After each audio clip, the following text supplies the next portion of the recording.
النهاردة هنعمل مع بعض وصفة سريعة جدا، أسرع غدوة ممكن تعمليها. الكبدة هنعمل كده شوية كبدة حلوين بتتبيلة جميلة، وجنبهم كده شوية مكرونة بالصلصة. يلا بينا نبدأ وصفتنا ونشوف هنعملهم ازاي مع بعض.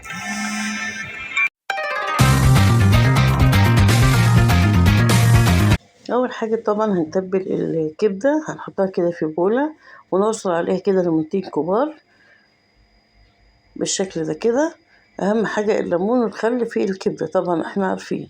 بعد ما عصرت كده الليمون هبتدي بقى احط الملح واحط فلفل واحط كمان كمون وشويه كده من البابريكا، وبعد كده احط الثوم، يكون مفروم، وشويه بتاع معلقتين 3 من الخل. بعد ما احط كل الكلام ده على الكبده هبتدي بقى نقلبها وهسيبها نص ساعه في التتبيله الحلوه دي. بعد نص ساعة هجيب كده طاسة على النار وأحط فيها شوية زيت كده ولاد ناس حلوين، وهي أحطها على النار.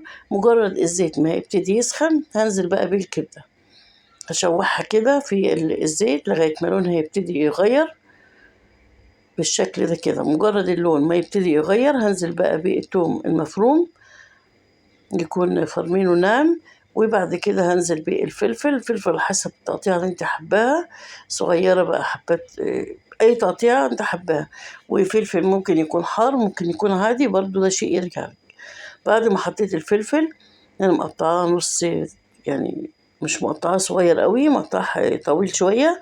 وبعد كده شو دقتها لقيتها ناقص ملح شوية، بس متاخدش 10 دقايق على النار. وكنت عاملة جنبها شوية مكرونة، ووصفتنا كده انتهت. باي باي.